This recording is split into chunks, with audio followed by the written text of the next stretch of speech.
chanter ces instants, Seigneur. Seigneur éternel, nous voulons nous placer devant toi, Seigneur, et nous mettre à genoux devant toi, pour recevoir de toi la parole que tu veux nous donner ce matin, Seigneur. Nous voulons être à l'écoute, nous voulons entendre ta voix, entendre ta parole, afin que par ta grâce nous puissions nous y conformer.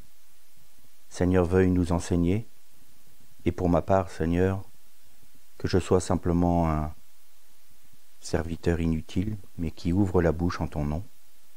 Seigneur, je suis conscient de cette responsabilité, et je te demande, Seigneur, de parler toi-même, afin que nous soyons tous édifiés par ta parole, et que nous puissions recevoir la nourriture qui nous est nécessaire pour l'aujourd'hui de nos vies. Au nom de Jésus-Christ. Amen. La méditation d'aujourd'hui portera sur ce qui peut être la suite des deux dernières méditations, ou du moins une suite. C'est être nommé par Dieu. Alors je sais que ce thème, on l'a abordé quelquefois dans plusieurs prédications, mais il me semble que c'est intéressant parfois de se rappeler ce qui a été dit et de retrouver cette notion, cet aspect d'être nommé par Dieu à la suite de ce que l'on a vu avec notamment la tente de la rencontre, qui est la Moed, c'est-à-dire cette union qu'il y a, une union matrimoniale entre Dieu et sa créature, entre nous, de façon à ce qu'on puisse comprendre ce qu'est non seulement le bon combat, mais quelle doit être notre attitude et qu'est-ce que le Seigneur, enfin du moins, pas de manière exhaustive bien entendu, parce que c'est tellement vaste, mais au moins avoir un aspect de ce que le Seigneur attend de nous et ce qu'il nous propose. Bien évidemment, dans le monde chrétien aujourd'hui, il y a tellement de divisions et de discordes qui se font par les diverses théologies, les diverses compréhensions de ce que la parole dit, qu'il est parfois difficile de faire le point et de bien comprendre. C'est pourquoi il nous faut toujours nous recentrer sur la personne même de Christ, de manière à ce que ce soit lui qui nous enseigne et que l'on comprenne notre destinée. J'ai été moi-même soumis, enfin du moins soumis, c'est un peu fort, mais au bénéfice aussi, parce que tout n'est pas à rejeter, mais de certains enseignements qui se sont avérés avec le temps et après une étude un peu plus approfondie de la parole, n'être pas tout à fait cohérent avec ce que dit la Bible. Notamment avec un certain docteur de la loi qui a fait autorité dans les milieux évangéliques et notamment dans les milieux pentecôtistes. Je ne le nommerai pas par correction. Et c'est lui qui a établi toute la doctrine, je dirais, eschatologique du monde pentecôtiste et d'une grande partie du monde évangélique. Et tout est parti quand j'étudie la parole, cette personne est partie du point de départ de l'Église. Or, pour Dieu, le point de départ, c'est Israël. Alors aujourd'hui, on a beaucoup de combats, on a beaucoup de débats également concernant Israël parce qu'il y a une mécompréhension de ce qu'est être rattaché à Israël. Dernièrement, j'entendais une personne qui disait à une autre la théologie qui me paraît la plus cohérente, c'est celle du remplacement, c'est-à-dire de la substitution, parce que je ne me vois pas m'associer à l'Israël politique, entre guillemets, d'aujourd'hui. Et donc c'est là où la confusion se fait, c'est que l'Israël dont il est question n'est pas encore l'Israël politique, entre guillemets, que Dieu veut. L'Israël qui sera selon le cœur de Dieu en tant que nation, c'est quand son Messie régnera sur Israël. Il est bien évident qu'aujourd'hui, dans sa grande majorité, le peuple israélien n'a rien à voir avec Dieu. C'est une nation parmi d'autres. Mais on ne peut pas nier le fait que Israël et les Juifs sont revenus et reviennent encore à Sion, en Sion, Et cela est une réponse aux prophéties des divers prophètes, que ce soit Jérémie, Ésaïe, Ézéchiel.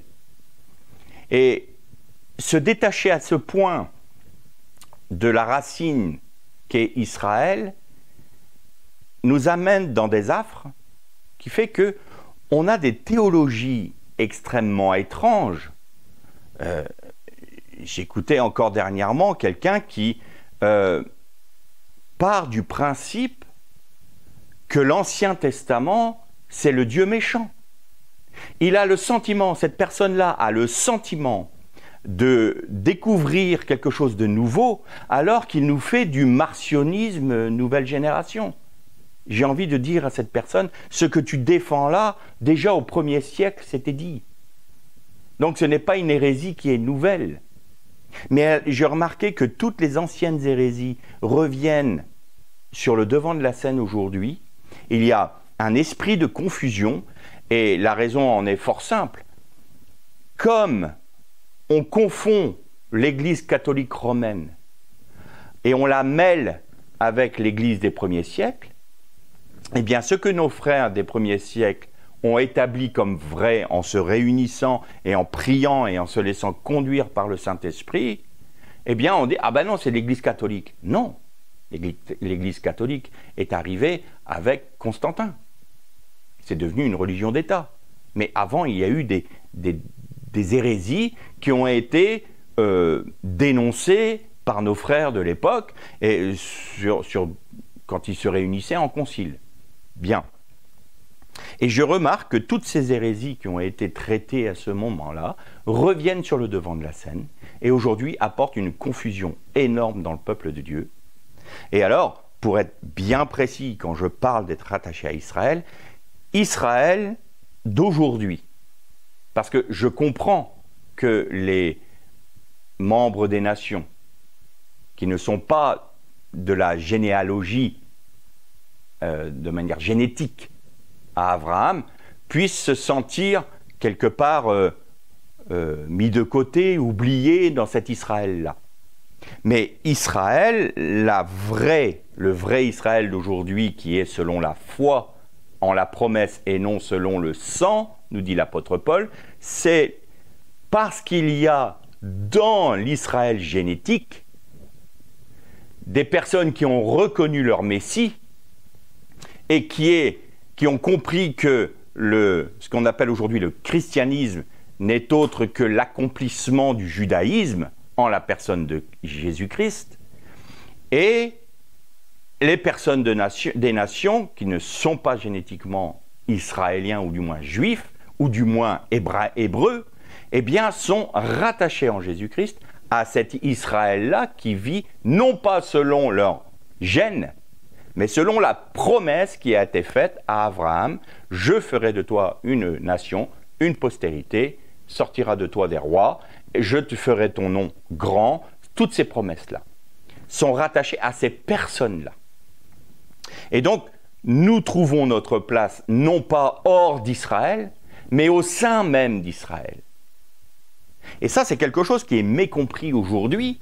Et alors, à partir du moment, ce qui est assez surprenant, aujourd'hui, si vous dénoncez une théologie, si vous dénoncez quelque chose qui est contre la parole de Dieu, je donne un exemple tout bête, la doctrine de la prospérité. Je n'ai jamais vu Jésus nous dire si vous me suivez, vous serez ultra riche. Non. J'ai entendu Jésus dire vous êtes dans le monde, vous aurez des tribulations, vous souffrirez, mais je vous donnerai ma grâce. Ça, oui, mais pas le reste. Il y a d'autres choses plus aberrantes les unes que les autres, et quand on dénonce ces choses, on nous accuse de manquer d'amour et d'être dans le jugement. On ne juge pas des personnes, on juge des pensées, on juge des esprits qui sont derrière ces théologies. Mais bizarrement, si on dit qu'on est rattaché à Israël et qu'on parle des Juifs, là tout d'un coup, nous sommes plus aimés de cet amour mielleux dont je parle souvent, plein de sucre qui colle au doigt et qui n'est pas selon le cœur de Dieu. Et donc là, tout d'un coup, on a beaucoup moins d'amour envers nous parce qu'on ose dire qu'on nous sommes rattachés en en Jésus-Christ aux promesses d'Israël et nous sommes liés à Israël dans ce moment-là. C'est quand même étrange. Donc ça montre bien que, puisqu'il y a une telle opposition sur ce point-là, c'est que c'est un point central. Autrement, l'ennemi ne ferait pas cas du tout du fait qu'on soit rattaché à Israël ou pas. Si Israël n'avait pas d'importance, il n'y aurait pas autant de luttes et de combats contre ce peuple. Il n'y a aucune raison. C'est quand même étrange que toutes les nations du monde entier se liguent contre Israël et les chrétiens qui sont conduits par l'Esprit de Dieu ne comprennent pas cette opposition des nations contre Israël est bien justement une lutte spirituelle. Alors, je suis d'autant plus embêté quand je vois que nos frères chrétiens sont dans cette même attitude que le monde. Et ça me pose un sérieux problème.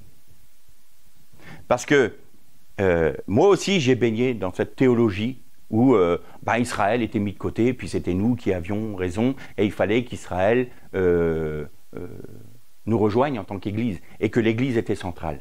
L'Église est parce qu'il y a des Juifs qui ont reconnu le Messie, et l'Église primitive était entièrement juive, et exclusivement juive. Et ils ont ouvert leurs portes aux nations. Il suffit de relire Acte 15, et c'est exactement ce qui s'est passé. Et quand on lit l'épître de Paul aux Romains, chapitre 11, on constate une chose, il y a l'Église, enfin du moins les nations ont oublié une chose, l'Église des nations a oublié une chose que Paul avait demandé pourtant. Et là, il n'y a pas d'obéissance, mais ça pose aucun problème. Il est dit, il faut que pour un temps, ceux qui étaient les enfants de la promesse, c'est-à-dire les Juifs, soient, je paraphrase, je dis pas les paroles justes, mais il faut qu'ils soient mis au rang de rebelles comme nous, de manière à avoir part à la même grâce en Jésus-Christ que nous. Donc Dieu a été juste là. Le peuple qui a été choisi pour apporter la lumière de la Torah dans le monde, eh bien il a été fait lui-même rebelle par son incrédulité, de manière à être au bénéfice à la même grâce que nous en Jésus-Christ, sur la base de la foi, et non plus sur la base des observances de la loi mosaïque. Très bien. Mais Paul avait dit aussi, vous les nations, ne regardez pas avec condescendance ce peuple qui a été mis rebelle, parce que c'est parce qu'ils sont rebelles à Dieu que vous pouvez vous rattacher à Israël et aux promesses d'Israël. Et ne les regardez pas avec un peu un air hautain en disant « Oh, ben vous avez été rejetés parce que vous avez désobéi, vous avez vu. » Mais j'ai envie de dire, l'Église aujourd'hui est la plus grande désobéissante qui soit. À ceci, tous reconnaîtront que vous êtes mes disciples, à l'amour que vous aurez les uns pour les autres. C'est ce que l'Église chrétienne montre au monde? Je ne crois pas. Donc nous sommes désobéissants. Donc si Israël est rejeté comme nous le pensons dans nos milieux chrétiens qui rejettent Israël, eh bien à ce moment-là, nous devons être aussi rejetés. C'est aussi simple que ça. Donc là, on a un sérieux problème. Qu'est-ce que Dieu veut pour que nous soyons unis? Christ n'est pas un Christ universel comme je l'ai entendu de la bouche d'un pasteur. Ce n'est pas vrai. Christ est juif. Il est né dans le peuple d'Israël. Il est né en tant que juif. Il a respecté tout ce que Moïse avait prescrit, mais il l'a amené à un niveau supérieur parce que c'est lui, celui qui devait venir dont avait parlé Moïse. Vous avez entendu dire, mais moi je vous dis. Et donc il a élevé la Torah à son plus haut niveau d'exigence. À tel point que, dans la mesure où nous n'étions pas capables d'obéir à tous les commandements de Dieu de la loi mosaïque, eh bien, il est encore plus difficile d'obéir à la loi messianique que le Messie a révélée. Vous avez entendu dire, tu ne voleras pas le bien de ton prochain. Mais moi, je dis que si jamais vous pensez même convoiter ce que votre frère ou ce que votre prochain a, vous avez déjà péché contre votre frère. Donc ce n'est plus au niveau de l'action, c'est au niveau de la pensée. Et là, c'était déjà compliqué avant, mais alors là, maintenant, ça devient impossible. Et qu'est-ce qu'a dit Jésus? Ce qui est impossible aux hommes est possible à Dieu. Point. Donc, vivre par la grâce, ce n'est pas faire ce que l'on veut pour être gracié par le Seigneur comme on pourrait le penser, c'est simplement vivre par sa grâce qui nous permet de vivre selon ce que le Messie nous a enseigné. C'est ça notre but. Et comme nous ne sommes pas capables de le faire, eh bien, Dieu se propose de le faire pour nous. Ce n'est plus moi qui vis, c'est Christ qui vit en moi. Si Christ vit en moi, il ne peut qu'accomplir ce que sa parole a dit, puisqu'il est lui-même la parole. C'est très simple en fait. Et une fois qu'on a compris ça, on comprend une chose importante, c'est que tous ceux qui se sont soumis à Dieu ont été nommés par Dieu. Et ça, je voudrais qu'on lise deux textes, un très court dans l'Apocalypse et un autre un peu plus long dans le livre du prophète Ésaïe. Et alors, le premier texte se trouvera dans l'Apocalypse chapitre 2 au verset 17. Apocalypse 2, verset 17. Au vainqueur, je donnerai de la manne cachée et un caillou blanc. Sur ce caillou est écrit un nom nouveau que personne ne connaît, sinon celui qui le reçoit. Et la deuxième lecture, donc dans le livre d'Ésaïe au chapitre 65, on va lire à partir du verset 17 et on fera une coupure et on ira au verset 23 ensuite.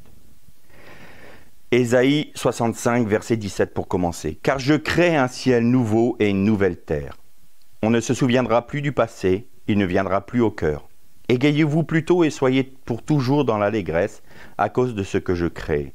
Car je crée Jérusalem pour l'allégresse et son peuple pour la gaieté. Je ferai de Jérusalem mon allégresse et de mon peuple ma gaieté.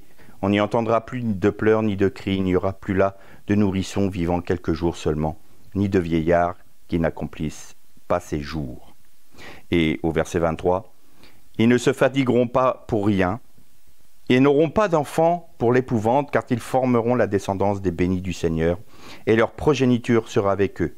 Avant qu'ils m'invoquent, moi je répondrai. Ils parleront encore que moi je les aurai déjà entendus. Le loup et l'agneau auront un même pâturage, le lion comme le bœuf mangera de la paille, et le serpent aura la poussière pour nourriture. Il ne se fera aucun mal, il n'y aura aucune destruction dans toute la montagne sacrée, dit le Seigneur. » On arrêtera là nos lectures. Il y a aussi un autre passage qui dit que le pécheur qui mourra à 100 ans sera jeune. Et que les jours de l'homme seront comme ceux des arbres. Et quand la Bible parle d'arbres de cette nature-là, il parle souvent de l'olivier. L'olivier qui peut vivre plus de 1000 ans. Alors, il y a beaucoup d'interprétations sur ce texte, parce qu'au tout début de ce passage, il est écrit « Voici, je fais des nouveaux cieux et une nouvelle terre ». Donc, on part du principe que ce temps-là, c'est le temps des nouveaux cieux de la nouvelle terre, c'est-à-dire le moment où toute la dispensation d'aujourd'hui aura disparu. Et donc, on vient défendre le fait qu'il n'y a pas de millénium. Puisque là, vous voyez, c'est après le jugement dernier. Voici, quand vous prenez l'Apocalypse, voici, je vis des nouveaux cieux et une nouvelle terre. Et là, on voit bien que le temps qui a été donné aux hommes est terminé, que la terre va être dissoute dans le feu, que le ciel va être roulé comme un livre, et puis qu'il y aura un nouveau ciel et une nouvelle terre, le jugement dernier aura eu lieu, ceux qui sont perdus seront pour l'éternité perdus, et le dragon ancien sera jeté dans les temps de feu, le faux prophète. Bon. Mais il y a un problème dans le texte d'Ésaïe. C'est qu'il a dit que celui qui mourra, à 100 ans, mourra jeune.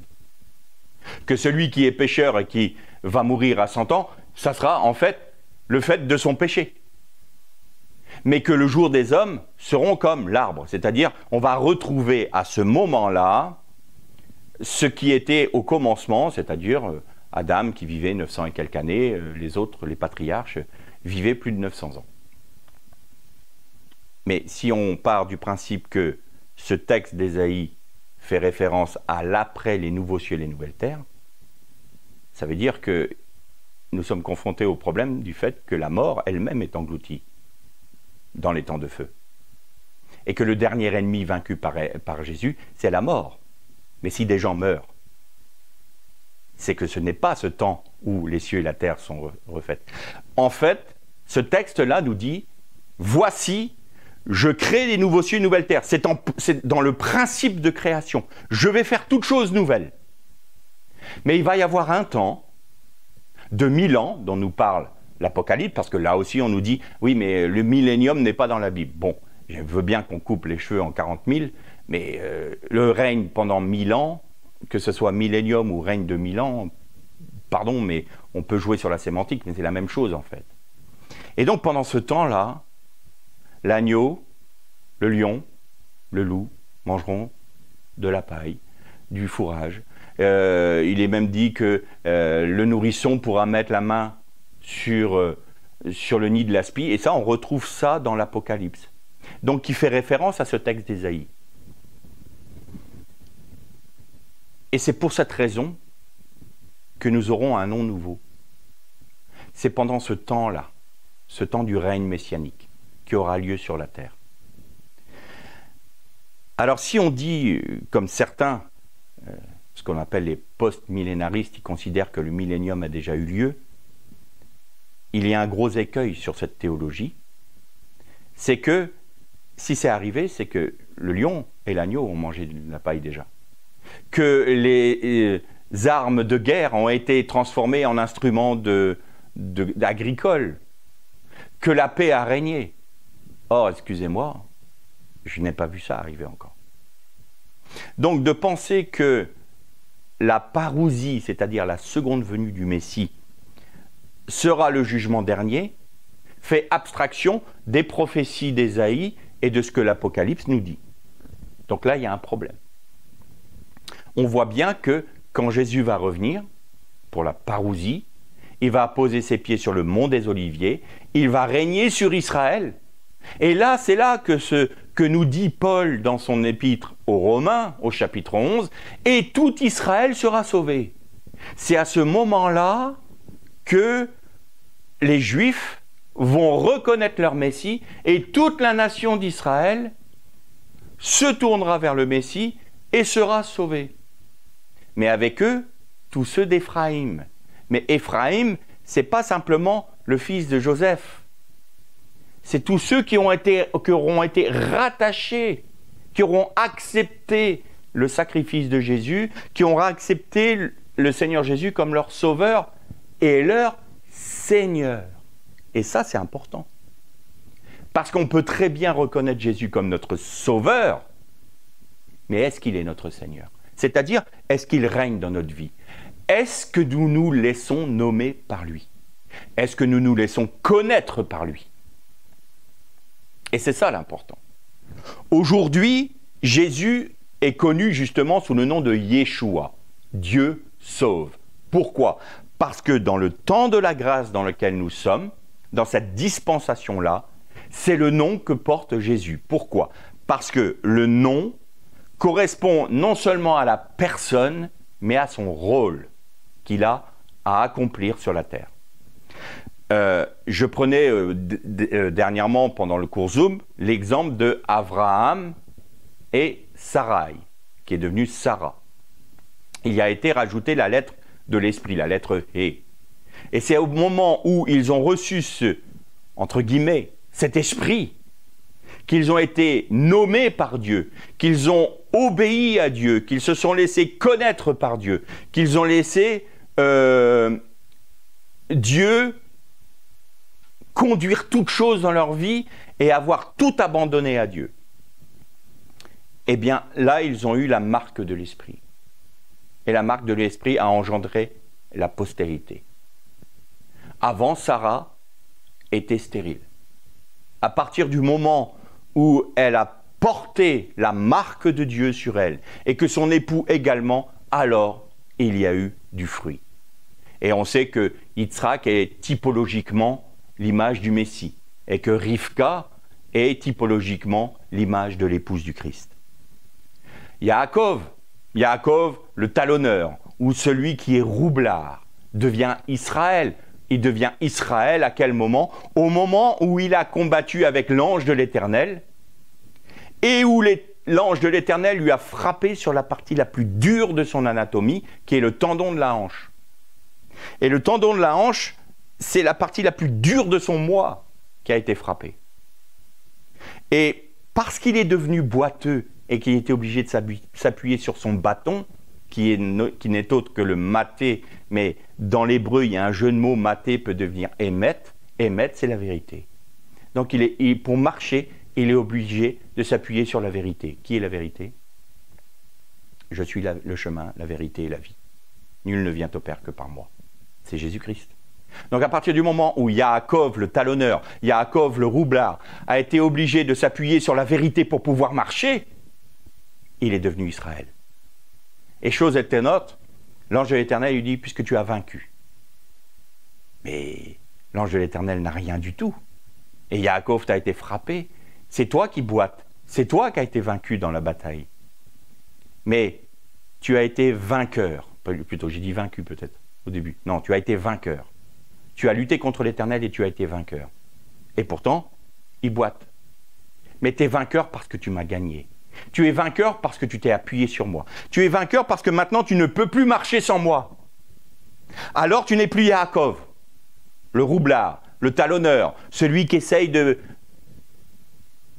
truander son prochain, ou son frère même. Tu es celui qui s'appuie sur le bâton de la vérité. Tu es Israël. L'Église devrait être ça. L'Église, dans son nom grec ecclésia, est formée de deux mots. Ek, ça veut dire vient de, par, sur, avec, nommé. Ça, c'est kaléo. Donc, ek, kaléo, c'est littéralement vient de, être appelé, être nommé. Kaléo. Et l'Église, qui doit être l'épouse dans une marche normale chrétienne, devrait être celle qui se laisse nommer. Mais le fait est que de nombreuses théologies, qui sont plus des théologies humaines, ont pris le pas sur la vérité. Et à ce moment-là, on a établi des dénominations, des noms, qui ne sont rien d'autre que des murs édifiés par les hommes, alors que le Christ nous avait dit « À ceux-ci tous reconnaîtront que vous êtes mes disciples, à l'amour que vous aurez les uns pour les autres. » Et on édifie des murs et on se fait des guerres. Aujourd'hui, si vous parlez, comme je parle aujourd'hui, de retrouver nos racines hébraïques, de comprendre nos racines hébraïques pour comprendre notre christianisme, on va considérer cela comme une théologie supplémentaire qui va aller à l'encontre d'autres. Et plutôt que de dire « Mais attends, ce que tu apportes là, montre-moi bibliquement. » Et c'est ce que j'essaye de faire en permanence, de démontrer bibliquement que ce que j'ai reçu de la part du Seigneur est fondé sur la parole.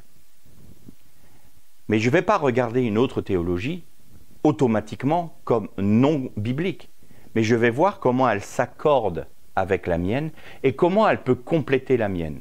Alors évidemment, s'il y a une théologie qui est manifestement anti-biblique, je ne vais pas la prendre pour moi. Je ne vais pas y adhérer. Je parlais tout à l'heure de la théologie de la prospérité. Non, ce n'est pas biblique.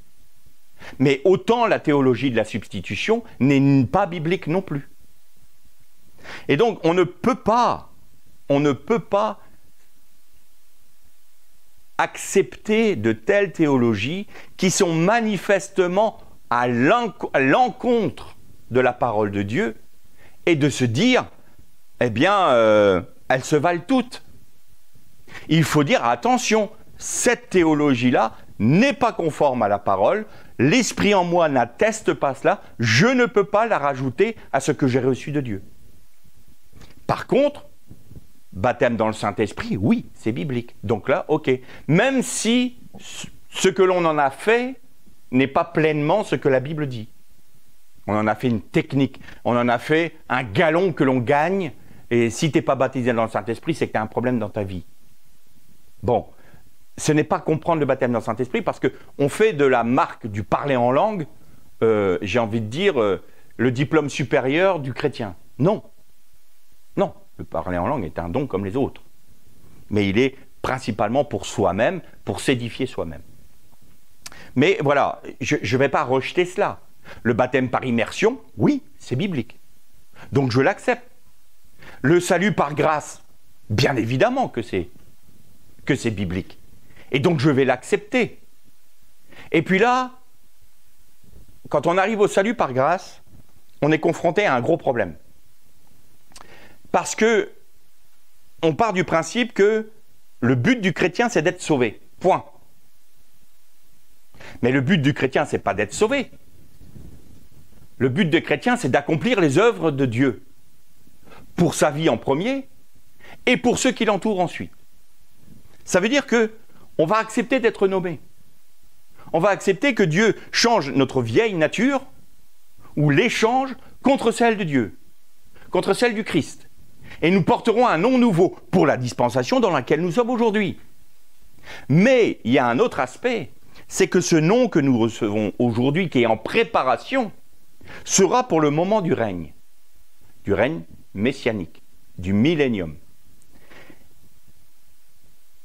Mais nombreux sont ceux qui ne veulent pas se laisser nommer, ou qui peut-être ne comprennent même pas qu'ils doivent être nommés, devoir travailler pour avoir ce nom nouveau.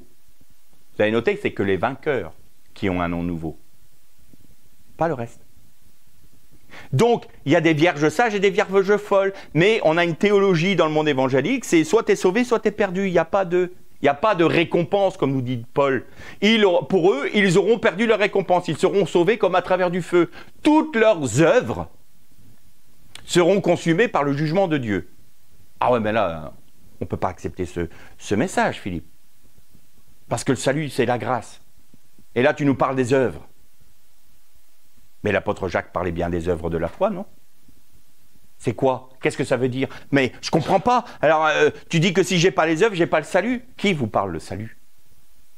Le salut est un don gratuit de Dieu en Jésus-Christ offert à l'humanité. Il suffit de l'accepter par la foi, point. On est sauvé. Mais ça ne veut pas dire que les œuvres que nous produisons soient des œuvres dignes du royaume de Dieu. Même si nous sommes sauvés. Alors, une fois sauvés, il nous faut nous attacher à obéir à ce que le Seigneur nous demande. Et de se laisser conduire, diriger par lui. Et ça veut dire que nous acceptons la discipline du Saint-Esprit dans notre vie pour que lui-même puisse faire croître et se manifester la vie du Messie en nous. En fait, les œuvres de la foi, c'est je crois que je suis sauvé. Je suis sauvé.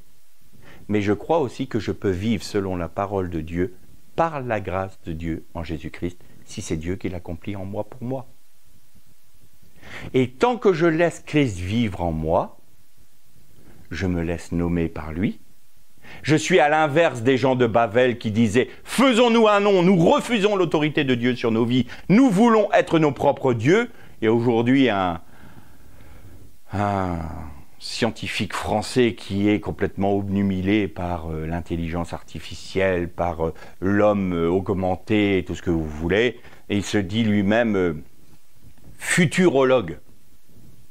Et j'entendais, c'est un frère qui m'envoyait une vidéo de cet homme-là, où il disait « Oh, ben il y a eu plusieurs dieux dans l'humanité, il y a eu les panthéistes, il y a eu les dieux romains, les dieux grecs, il y a eu les dieux du livre, hein, donc il y a eu le chrétien, les juifs. Bah, maintenant, c'est nous, Dieu. C'est Homo Deus, l'homme-dieu. Nous sommes nos propres dieux par la technologie.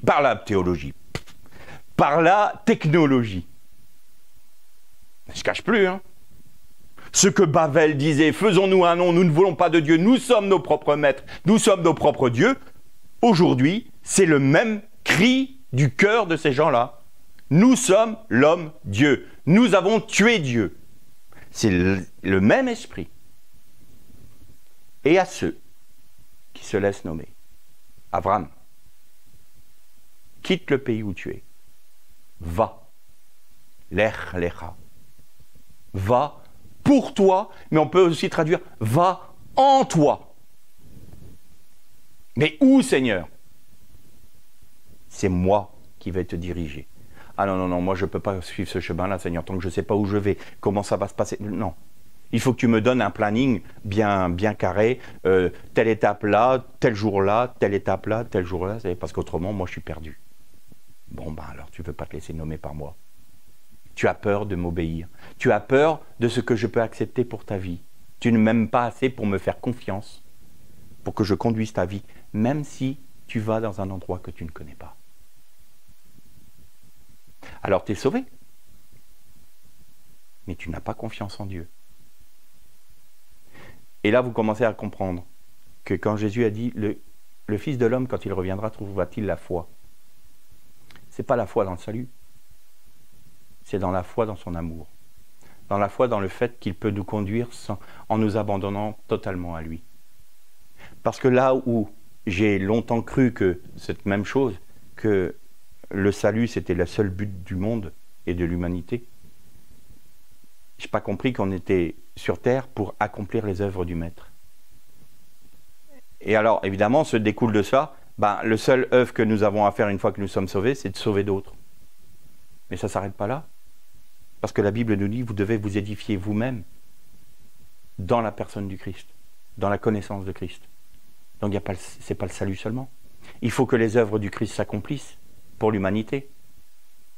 Et elle ne peut s'accomplir que par des personnes qui se laissent conduire par lui, qui se laissent nommer par lui, qui se laissent diriger, amener dans un chemin qui leur paraît peut-être étrange humainement, mais qui est pleinement dans la pensée de Dieu. Une obéissance totale. Et il est dit dans l'Apocalypse, ce sont ceux qui ont vaincu à cause du sang de l'agneau, des paroles de leur témoignage, et ils n'ont pas eu peur de suivre l'agneau jusqu'à la mort. Partout où il va. Partout où va l'agneau, ils l'ont suivi. C'est ça les vainqueurs. Mais ceux qui vont mettre des réserves, ceux qui vont mettre des conditions dans leur vie chrétienne, je veux bien jusque-là, mais pas au-delà. Je veux bien ça, mais ça, je le garde pour moi. Eh bien, ils ont gardé leur vie. Et Jésus dit, vous perdrez votre vie. Ah, mais ils vont perdre le salut alors? Non, votre récompense. Et c'est quoi la récompense? C'est notre part au règne messianique. En fait, il est parlé dans l'épître de Paul aux Thessaloniciens, il me semble, de la première résurrection. Voici, les morts ressusciteront en premier. Et nous qui sommes vivants, nous serons transformés en un atome de temps dans un corps glorieux. Ça, c'est la première résurrection. Et vous voyez que dans l'Apocalypse, il est dit « Heureux ceux qui ont part à la première résurrection ». Pourquoi? Parce qu'ils ont part au règne messianique. Pas les autres. Donc, on commence à comprendre ce que Jésus disait dans « Il y a plusieurs demeures dans la maison de mon Père, si ce n'était pas le cas, je vous l'aurais dit ». Qu'est-ce que ça veut dire? Eh bien, il y a une hiérarchie. Comme il y a une hiérarchie angélique, il y aura une hiérarchie dans le royaume de Dieu. Il y aura ceux qui seront tout près de Dieu et ceux qui seront plus éloignés de Dieu. Ils seront tous sauvés. Mais tous n'auront pas accepté la marque de Dieu sur leur vie, la marque de l'Esprit. Tout comme il y a une marque de la bête, il y aura une marque de Dieu. Il y a une marque de Dieu. Et la marque de Dieu, c'est ceux qui, sans condition, obéissent pleinement à la parole de Dieu, non pas parce qu'ils sont meilleurs ou parce qu'ils sont capables plus que les autres, mais parce qu'ils ont laissé Christ vivre en eux et manifester sa vie en eux, par la puissance du Saint-Esprit. C'est simplement ça.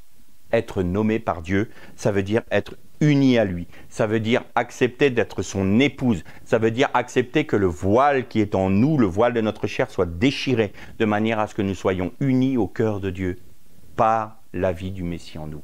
En fait, le jour du jugement, quand les livres vont être ouverts, c'est-à-dire qu'au terme de ce millénium, de ce règne de 1000 ans, je fais juste une petite digression.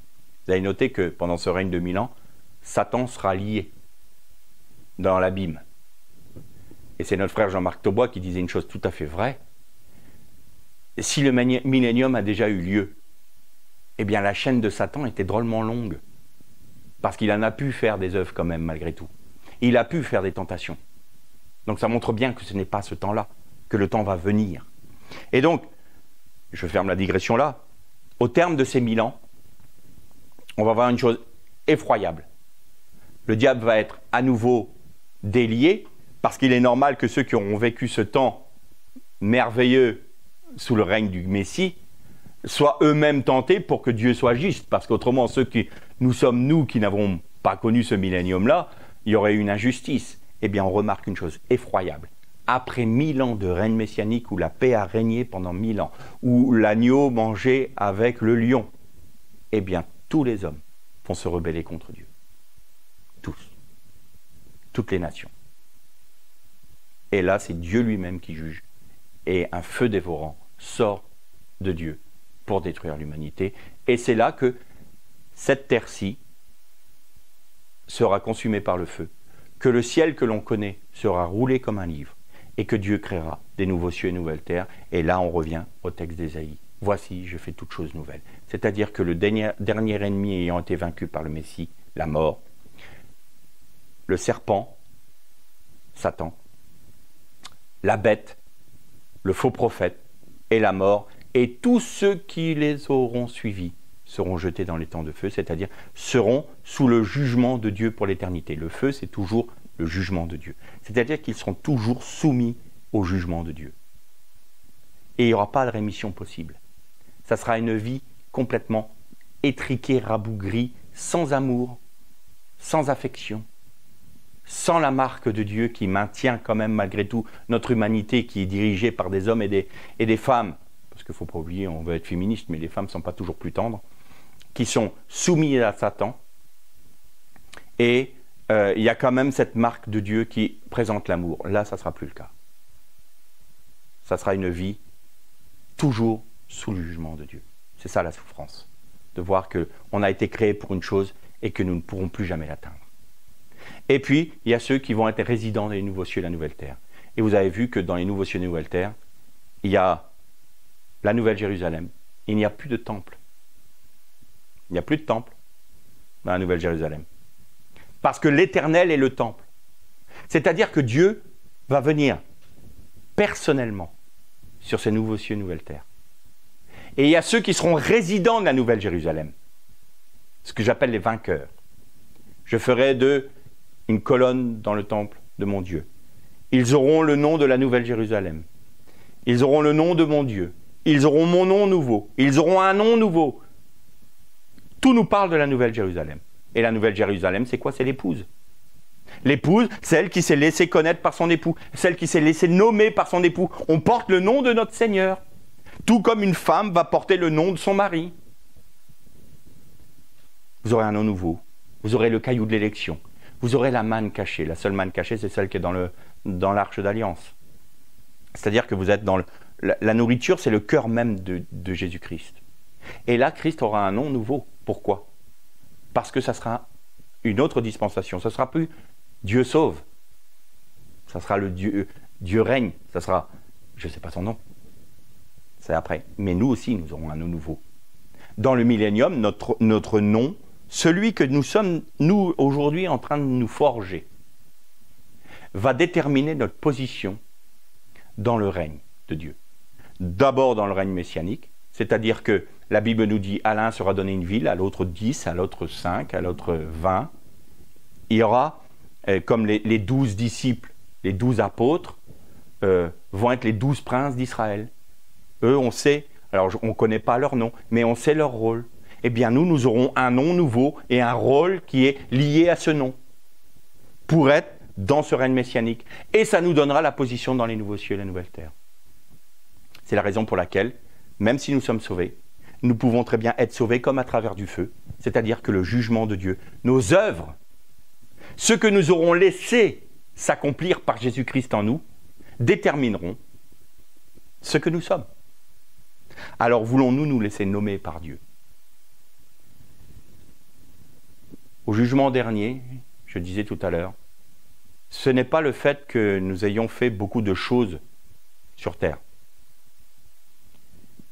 mais c'est la mesure de Christ en nous que Dieu jugera. Combien y a-t-il de mon fils en toi? Comment l'as-tu laissé grandir en toi? Comment l'as-tu laissé agir en toi? Comment l'as-tu laissé agir à travers toi? Et s'il n'y a rien, s'il y a juste le salut, tu es sauvé. Mais tout ce que tu as fait n'a pas de valeur à mes yeux parce que n'est pas fondé sur la vie de mon fils. Mais si tu es mort à toi-même, si tu as accepté la croix dans ta vie, si tu as accepté que Christ se manifeste, vive pleinement en toi, cette mesure-là détermine le fait que soit tu es membre de la Nouvelle Jérusalem, soit tu es de plus en plus éloigné de moi. Ça ne veut pas dire que tu n'es pas sauvé et que tu vas vivre dans le malheur, mais tu ne seras pas dans le règne, tu ne seras pas dans le cœur même de Dieu. Et c'est très intéressant parce que toute la Bible nous parle d'un peuple de Dieu. Israël, ceux qui sont rattachés avec. Et puis c'est là qu'on retrouve les nations, bizarrement, dans l'Apocalypse. Parce qu'il est dit à un moment, c'est chapitre 21 ou 22, je crois, c'est pas « ils seront mon peuple », ils seront mes peuples. C'est un pluriel. Et donc on voit bien qu'il y aura aussi là une hiérarchie. Mais une hiérarchie qui sera dirigée par Dieu. Ça sera fini les guerres, ça sera fini les discordes. Mais notre récompense se détermine aujourd'hui. Aujourd'hui, être nommé, c'est bâtir la Nouvelle Jérusalem. Au fur et à mesure que nous bâtissons avec des pierres, de l'or, de l'argent, nous bâtissons sur la base de la personne de Christ. Et on retrouve ça dans Néhémie. Quand ils sont venus réparer les murailles de Jérusalem pour rebâtir le temple, et il est dit, et chacun rebâtissait la muraille devant sa maison. Ça veut dire que chacun construit la Nouvelle Jérusalem devant lui, pour lui. Alors est-ce que nous le bâtissons avec de la paille, du chaume et du feu et du foin qui va brûler par le jugement de Dieu? Parce que quand Dieu va regarder nos œuvres, tout ce qui est humain va être consumé. Mais tout ce qui vient du Christ sera gardé. Aujourd'hui, notre foi et les œuvres que produit notre foi en laissant Christ agir en nous et se manifester en nous et vivre en nous, bâtit la Nouvelle Jérusalem. Soit nous sommes membres de l'épouse, soit nous ne le serons pas. Soit nous serons avec des pierres précieuses, de l'or et de l'argent, soit nous serons avec du bois, du chaume et du foin, et tout sera consumé. Le salut, c'est un don gratuit. Le règne, c'est laisser Christ régner en nous et être nommé par lui. L'ère des Shalom.